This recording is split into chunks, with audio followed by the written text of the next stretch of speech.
नमस्कार विद्यार्थियों, BSc second year की मैथ की क्लास में आपका स्वागत है। तो अपन क्वेश्चन कर रहे थे अनसोल्ड क्वेश्चन। तो अगला क्वेश्चन है अपना क्वेश्चन नंबर 5। क्या क्वेश्चन है? एक कण किसी वर्त के व्यास ए बी पर अचर वेग से गमन करता है।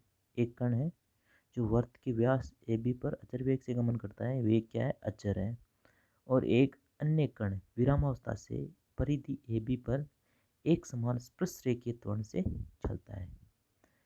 तो ए से एक साथ रवाना होते हैं और बी पर एक साथ पहुंचते हैं। तो सिद्ध कीजिए कि बी पर उसके वेगों का अनुपात ये होंगे। एक कण तो है ए से व्यास पर चलता है, एक कण है इसकी अर्ध परिधि पर चलता है। दोनों कण क्या है? बी पर एक साथ पहुंचते हैं। तो दोनों के कण को वेगों का अनुपात याद करना है। और क्या क्या दे रखा है? एक कण तो दे रखा है विरामावस्था से, जो परिधि पर चलता है वो विरामावस्था से, ठीक है। और जो वर्त के व्यास पे ए बी पर चलता है वो अचर वेग से गमन करता है। ये सिद्ध ये दे रखा है।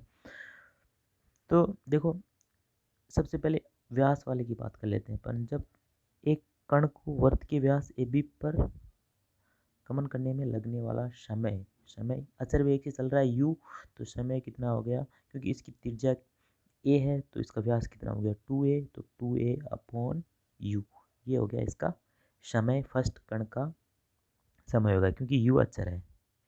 u क्या है? अचर है। ओके। अब दूसरा कण जो परिधि पर चलता है उसके बारे में उसका क्या दे रखा है अपने को? ये दे रखा है कि वह परिधि पर एक समान स्पर्शरेखीय त्वरण से चलता है। तो स्पर्शरेखीय त्वरण क्या होता है? v dv by ds equal to अचर, ये दे रखा है। ओके, के मान लिया इसको। तो v dv equal to k d s, v d v equal to क्या आ गया? K d S. इंटीग्रेशन कर देते हैं दोनों साइड।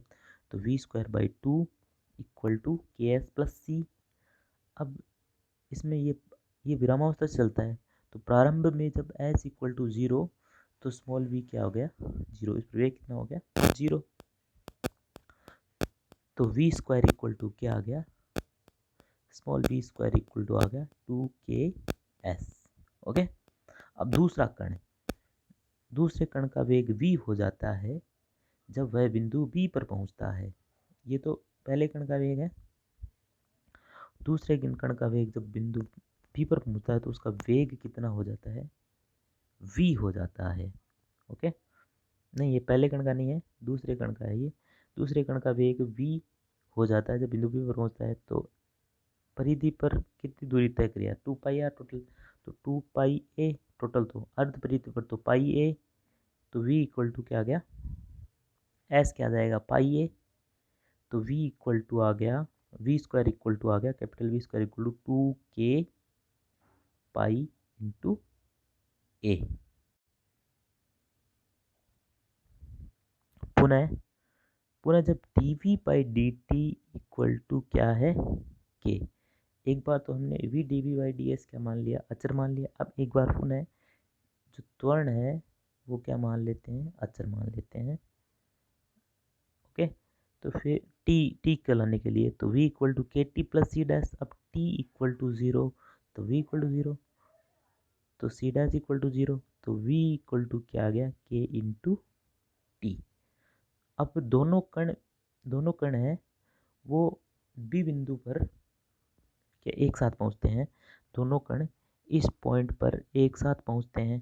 तो दोनों कण इस बिंदु पर एक साथ पहुंचते हैं तो जो दूसरे कण का वेग बी पर कितना था? v इंटू, ये दोनों वेग क्या उस दोनों समान हो जाएंगे। तो ये भी क्या हो गया? k into T. तो कैपिटल V इक्वल टू के टी कितना है? 2a upon you, 2a upon you. फिर अब k की वैल्यू लिख देते हैं इसमें। k की वैल्यू क्या आ गया? v इक्वल टू, अब k की वैल्यू क्या है? k की वैल्यू ये रही अपनी, इससे निकाल लेंगे, ये रहा। k की वैल्यू यहाँ से आ जाएगी तो v square equal to 2k pi a. तो k equal to v square upon 2 pi a. तो v equal to v square upon 2 pi a, 2a upon u. तो 2a से 2a कैंसिल हो गया, एक v से एक v कैंसिल हो गया। तो capital V upon u equal to क्या आ गया? पाई अनुपात 1। तो बिंदु बी पर जो वेगों का अनुपात होगा वो क्या होगा, पाई अनुपात 1 होगा। ओके, ये सिद्ध करना था।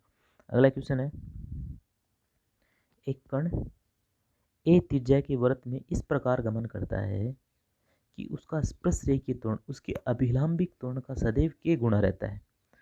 यदि किसी बिंदु पर उसकी चाल u हो तो सिद्ध कीजिए कि वह उसी बिंदु पर इतने समय बाद लौटे जाएगा। एक बिंदु पर है, उसका वेग u हो तो वापस एक चक्कर पूरा करके उसी बिंदु पर जब लौटेगा तो उसका जो इतना समय लगेगा, बस ये सिद्ध करना है अपने को। तो ये वृत्त दे रखा है, इस पर इस जो वेग है वो u है, अचर है, और बिंदु P पर पहुंचता है तो उसका कोण कितना बनाता है, थीटा बनाता है। ये त्रिज्या a है इस वृत्त की। तो u वेग से रवाना होकर t समय बिंदु पर P पहुंचता है, तो थीटा बराबर क्या हो गया, एस अपॉन ए, कोण बराबर चाप अपॉन त्रिज्या, तो s equal to a theta. अब जब वृत्त होता है तो उसकी वक्रता त्रिज्या कितनी होती है, ए के बराबर होती है, तो रो इक्वल टू ए। प्रश्नानुसार जो v अर्थात प्रश्नानुसार क्या है, स्पर्शरेखीय त्वरण उसके अभिलंबिक त्वरण का सदैव के गुणा रहता है। तो ये आ गया, स्पर्शरेखीय त्वरण उसके अभिलंबिक गुणा के गुणा है, तो v divide equal to k v square upon rho. Rho की वैल्यू ए है तो a s equal to a theta है, तो डी एस बराबर ए डी थीटा आ गया। ठीक है, डी बराबर ए थीटा, तो D V upon V equal to आ गया के डी थीटा। अब इसका इंटीग्रेशन कर दिया तो log v equal to k theta plus a, log v equal to k theta plus a. अब प्रारंभ में जब थीटा इक्वल टू 0 हो तो प्रारंभिक वेग कितना होता है, u। अच्छा, प्रारंभिक वेग u, ये रहा ए बिंदु पर, तो log u क्या आ गया, ए आ गया, ए कितना आ गया, log u आ गया। तो वापस इसमें रख देते हैं ए की वैल्यू, ए अचर है, इंटीग्रेशन कांस्टेंट है, तो log v equal to k theta plus log u। तो log v upon u equal to k theta, तो v equal to u e की पावर के थीटा, v इक्वल टू क्या आ गया, v equal to u e की power के theta.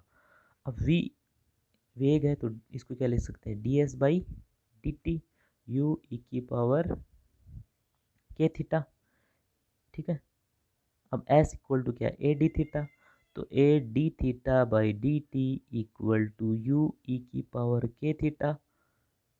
अब इसको मैंने सोल्व कर लिया, तो ए अपॉन यू, यू इधर लिया है तो ए अपॉन यू ई की power minus k theta, theta के जो टर्म है उसको ले लिया, d theta equal to d t, ये यहाँ आ गया।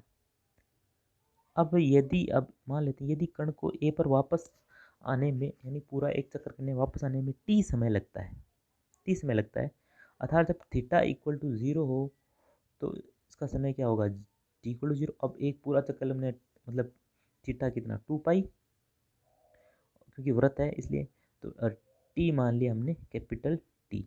अब इसको, इसका इंटीग्रेशन कर देते हैं अपन, 0 से 2 पाई के बीच में, थीटा कितना है 0 से 2 पाई के बीच में है, और टी है हमारा 0 से कैपिटल टी, तो ए अपॉन यू ई की power minus k theta d theta equal to 0 से capital t d t. Okay, तो इसका इंटीग्रेशन कर दिया तो ई की, ये ए अपॉन यू कॉन्स्टेंट है तो ये बाहर आ गया, तो ये माइनस ए अपॉन यू ई की पावर माइनस के थीटा का इंटीग्रेशन किया तो माइनस ए की पावर ए यू के पावर माइनस के थीटा 0 से 2 पाई इक्वल टू टी, इसका टी आ गया 0 से 2 टी।